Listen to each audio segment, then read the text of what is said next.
Hello दोस्तों।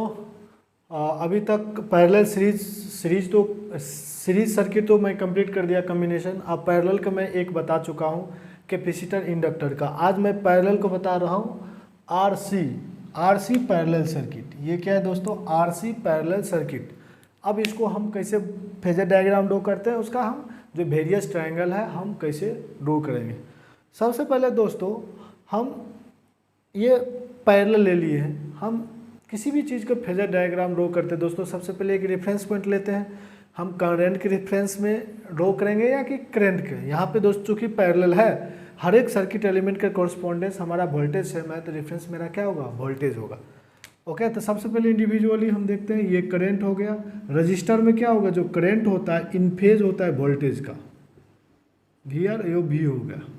ये जो हमारा करंट जो होता है, वोल्टेज होता है वी, ये मेरा करंट क्या होगा? आईसी।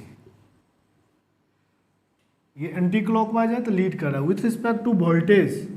करंट लीड कर रहा है 90 डिग्री से, लेकिन with respect to current voltage lag कर रहा है। कैसे बोलते हैं लीड और लैग?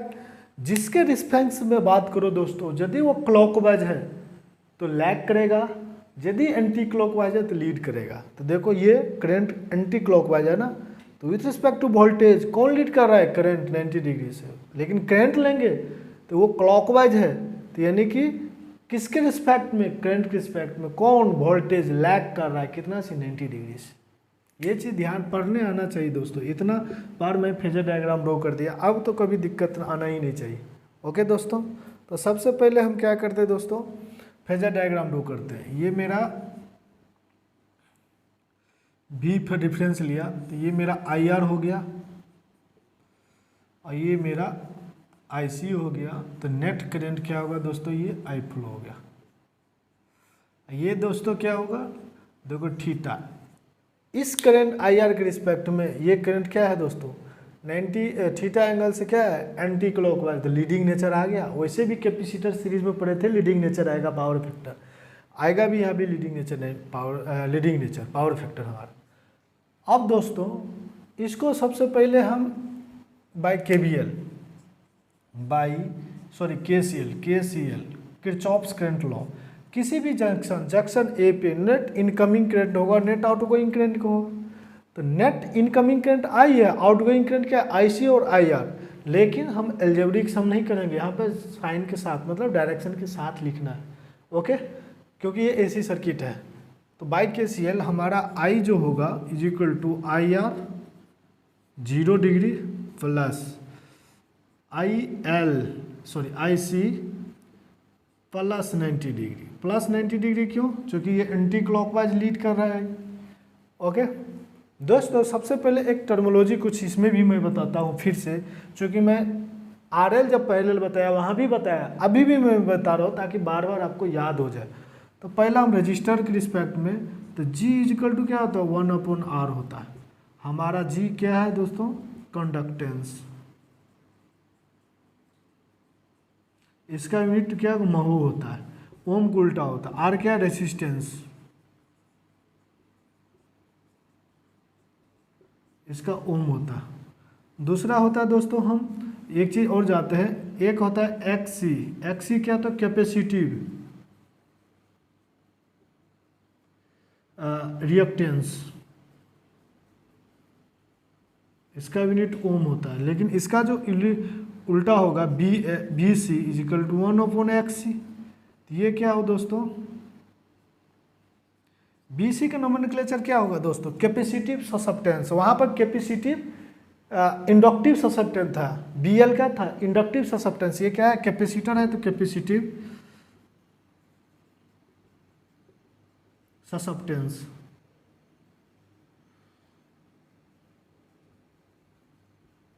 इसका क्या होगा? महो होगा। और एक तीसरा है Y is equal to 1/Z। Z क्या था मोर दोस्तों? इम्पीडेंस। इसका यूनिट ओम होता था। और Y क्या है हमारा? एडमिटेंस, महो। ओके दोस्तों, ये ये सारे टर्मोलॉजी समझ लेना है, उसी को मैं यूज करूँगा दोस्तों। कैसे यूज करेंगे, जैसे आई इजिकल टू क्या हो दोस्तों, हम जनरली एक भी और जानते हैं, V equal to I R होता है। तो आई इजिकल टू क्या होता है, वी अपॉन आर होता है। चूँकि वोल्टेज टर्म लिखना है ना, वोल्टेज हर एक के सेम तो सेम ही है, तो इसको क्या लिख सकते हैं, V upon I equal to क्या होगा, V upon V upon R यहाँ पे क्या है, जेड हो जाएगा, या V upon R plus imaginary axis को जे से डिनोट करते हैं चूँकि ये वाई एक्सिस पे है, और इसको होता है V upon X C, V से भी कैंसिल आउट हो गया। तो अब क्या होगा दोस्तों, 1 upon Z equal to 1 upon R plus j upon 1 upon X C. 1 upon Z ये क्या इम्पीडेंस, तो 1 अपॉन जेड को क्या लिख सकते हैं, Y is equal to 1 upon R को क्या लिख सकते हैं, G plus j into X, इसको बी सी लिख सकते हैं, बी सी। दोस्तों ये मेरा रिलेशन आ गया। अब इसी दोनों को मदद से टर्मोलॉजी से हम एक इस सब का हम पावर ट्रायंगल ड्रॉ करते हैं, सॉरी जो वेरियस ट्रायंगल ड्रॉ करते हैं। पहले इसको रिएज कर लेते हैं।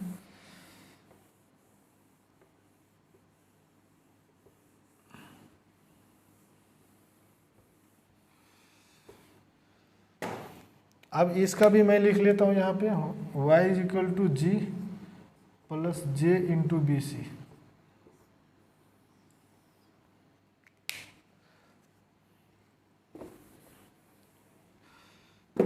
पावर करंट ट्रायंगल तो यही हो गया मेरा पहला ट्रायंगल, तो इसको लिख सकते हैं ये आई सी, ये क्या होगा हमारा दोस्तों, आई आर। अब दोस्तों आप ही बताओ, ये थीटा है, लीड कर रहा है, सारा कुछ निकालो। आई इजकल टू बहुत बार बता दिया, अंडर रूट आई आर के स्क्वायर प्लस आई सी के स्क्वायर। थीटा क्या होगा, tan inverse P by B I C upon R. I C perpendicular upon based होता है, I C upon I R. Power factor क्या होता है, cos theta is equal to B by H I R upon आई।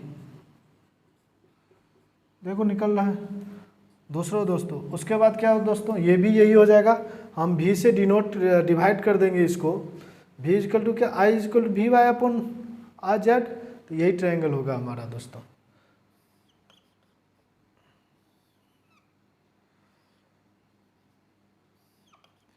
ये हमारा क्या होगा, Y, ये बी सी, ये जी होगा। अब दोस्तों y इजिकल टू क्या होगा, under root G square B C square. Theta equal to क्या होगा दोस्तों, टेन इनवर्स, यही मेरा थीटा रहा दोस्तों, P by B B C upon G. इसका नोमेनक्लेचर मैं बता दिया हूँ दोस्तों। ये क्या था मेरा कैपेसिटिव ससेप्टेंस, और ये power factor cos theta is equal to B by G by Y.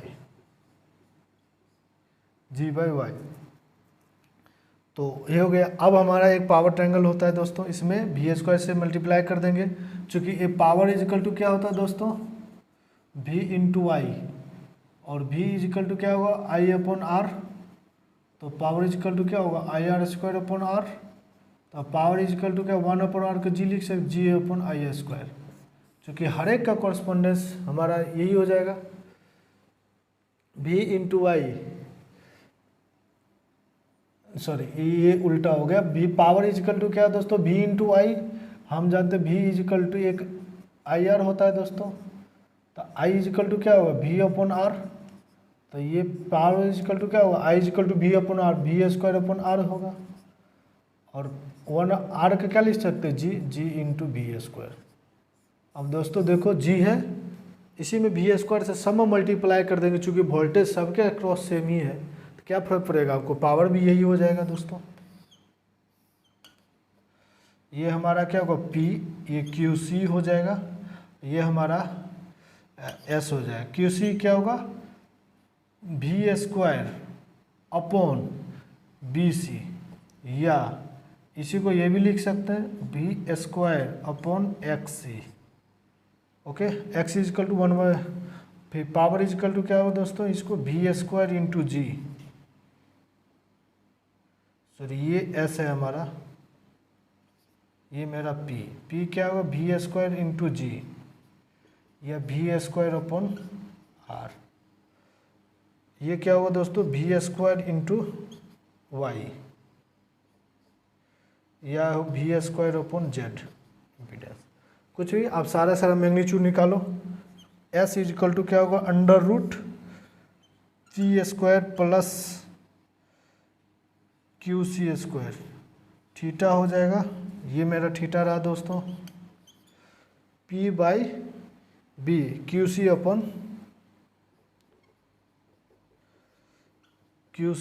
S, Q C upon tan theta is equal to क्या होता है पी बाई बी, सॉरी उल्टा में, अरे यार एस सही था, ये एस था ना, ये रिजल्टेंट है, ये मेरा पी है दोस्तों, सॉरी फॉर दैट। तो पी हो जाए Q C upon tan theta, P upon Q C upon P हो जाएगा। सारे तो यही है, सिमिलर ट्रायंगल होगा, नीचे बेस होगा, ये हाइपोटेनियस होगा, बेस ये हाइपोटेनियस ले लिया था। उसके बाद पावर फैक्टर जो होगा cos थीटा बराबर क्या होता है B by H P by S. ये क्या है लीडिंग नेचर होगा, क्योंकि ये इससे क्या है anti clockwise direction, anti clockwise हमारा क्या होता है लीडिंग डायरेक्शन होता है। तो दोस्तों मैं आरसी एक पैरेलल सर्किट भी मैं बता दिया। अब मैं एक और लेक्चर बच गया दोस्तों, पैरेलल आर एल सी तीनों ले लेंगे तो क्या होगा। Okay, thank you.